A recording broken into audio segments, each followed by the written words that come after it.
Sí, gracias, señor presidente. La verdad es que la situación es muy grave. Yo creo que muchas personas nos están dando cuenta de que hemos pasado a otro estadio.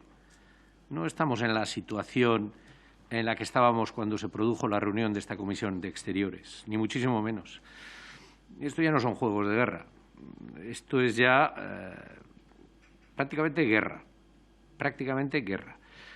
Y yo no veo, la verdad, el seguidismo de Estados Unidos. Lo que sí he visto, desde luego, es que en una situación en la que no había conflicto, no había tensión, se ha buscado ex professo esa tensión, cuando todo este problema está generado por un movimiento militar, de tropas hacia la frontera, no solo en la zona del Donbass, sino a lo largo de toda la frontera ucraniana.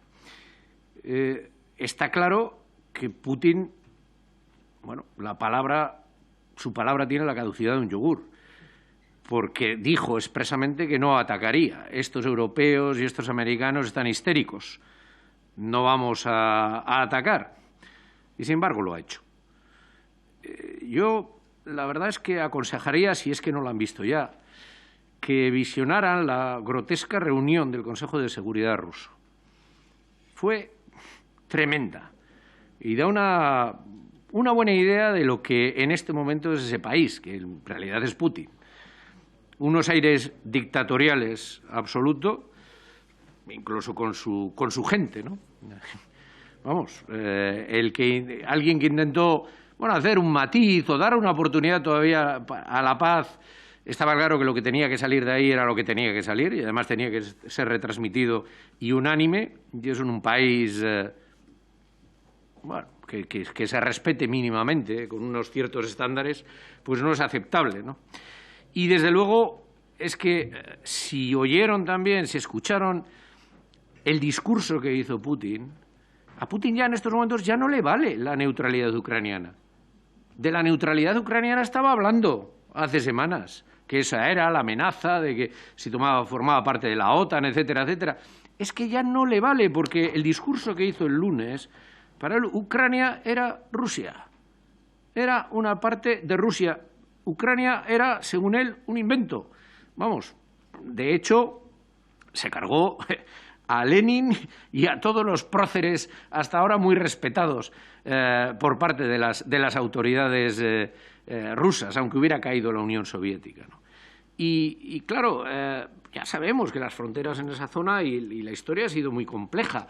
El Rus de Kiev, muchas veces participando conjuntamente, pero también Lituania, Polonia, con una parte de Ucrania, etcétera, etcétera. Pero lo cierto es que el sentimiento ucraniano ha existido. Y ha existido siempre, ha existido durante todo el siglo XX, ha existido durante el siglo XIX. Y no es ninguna casualidad de que se produjera el Holodomor, de que Stalin matara de hambre a 2 millones de personas en lo que era el granero de Rusia. En lo que era el granero de Rusia. Y esas muertes no se produjeron en otros lugares de Rusia, no, se produjeron en Ucrania. Por algo era también. Y ese sentimiento siempre ha existido. Pero es que además, exista o no, yo lo que creo es que siempre hay que atender lo que se pide democráticamente o lo que el pueblo quiera democráticamente. Y hay que recordar que en el año 1991 hubo un referéndum en toda Ucrania.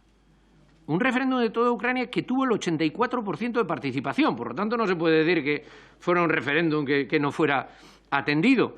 Y en él votaron por la independencia, ratificando el acta de independencia que había aprobado el Parlamento, el 92,30% de las personas. Y les voy a decir, en Donetsk votaron a favor el 76,55% y en Luhansk el 83%. Yo no sé si las opiniones han cambiado o no ahora, pero eso sería lo bueno, en todo caso. El preguntar a las gentes de esos lugares qué es lo que quieren. ¿Qué es lo que quieren? Si seguir perteneciendo a Rusia, si ser un país independiente o si seguir en Ucrania, pasarse a Rusia o seguir siendo un país independiente. Pero es que nadie está interesado en preguntar a la población del Donbass. Tampoco a las personas que han salido exiliados internos, muchos de ellos en en Ucrania. Los ucranianos hablan de 2 millones, quizás sean menos, quizás sean 1 millón y pico, pero en cualquier caso un número muy importante. Y otros también que han salido de Rusia, algunos de ellos también forzados por estos últimos movimientos en que Rusia ha ordenado sacar a mucha gente de las zonas que van a ser previsiblemente de combate. Esa es la desgracia, que nadie quiere preguntar nunca a las poblaciones, y estamos en el siglo XXI. Y yo me temo que con el discurso del otro día de Putin no se va a quedar solo en ese territorio, no se va a quedar solo en las llamadas repúblicas independientes, ni tampoco en el de las regiones, que ahora parte de ellas, la mayor parte de ellas, todavía siguen siendo ocupadas por el ejército ucraniano, sino que va a ir más adelante, puede ir más adelante. Y ante eso lo que se plantea es sanciones. Me parece razonable, yo creo que hay que ser prudente. Bueno, unas cuantas personas sus propiedades, no viajar a Europa, no comercio con el Donbass. Pero esto de las sanciones, ¿hasta cuándo dura? Quiero decir, porque también Rusia jugaba con lo que ocurre siempre con las sanciones. Se aguanta un añito y medio y luego, bueno, hasta luego, Lucas, nos hemos olvidado, oye, las necesidades, los intereses, son realmente disuasorias las sanciones. Y luego hay otro asunto, ¿no? Si se produce ya una invasión en masa y una invasión militar, más allá de las unidades que han entrado ya en el territorio ya, bueno, en la práctica secesionado de Ucrania, si se produce ya esa entrada en Ucrania, ¿qué va a ocurrir con la ayuda militar? Porque, evidentemente, el ejército ruso frente al ejército ucraniano, evidentemente ya sabemos quién va a ganar, lo saben los propios ucranianos. Ya sabemos cómo puede acabar militarmente la historia. ¿Es aplicar más sanciones? ¿Hay algo más? ¿Va a haber apoyo militar de algún tipo? No digo que directo o indirecto, tecnológico, no lo sé. Porque, desde luego, Putin lo ha dejado muy claro, ha dicho que es lo que quiere, desde luego la careta se la ha quitado, no es un tema de peligro de Rusia, etcétera, etcétera, no, esto es la madre Rusia que tiene que abarcar a todos, y los ucranianos no existen, son rusos. Bien, ¿qué va a ocurrir por parte de la Unión Europea y los aliados? No sé si se puede adelantar ahora, pero desde luego, si no se responde y si no se hace nada, bueno, pues al final vamos a tener un nuevo problema en Europa. Y no estoy abogando por la guerra. Estoy diciendo que si se produce el ataque y el combate entre Rusia y Ucrania, ¿qué va a hacer Europa? Porque eso sí que ya sería una situación muy complicada y difícil de solucionar únicamente con sanciones. Y además nos vamos a enfrentar a una nueva situación geopolítica en Europa, para la que tenemos que prepararnos. Y, entre otras cosas, señor ministro, yo le digo, esto va a tener repercusiones también en la economía española, por ejemplo.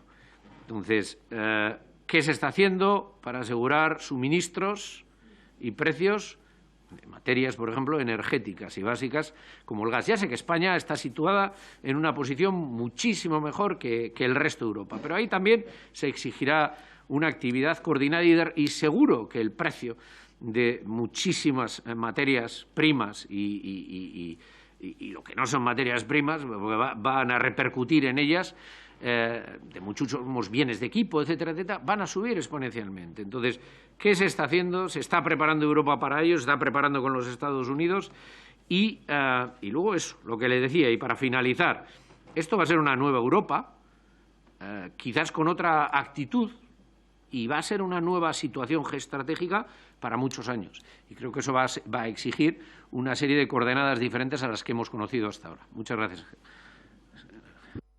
Muchas gracias, señor Esteban, por el Grupo Parlamentario.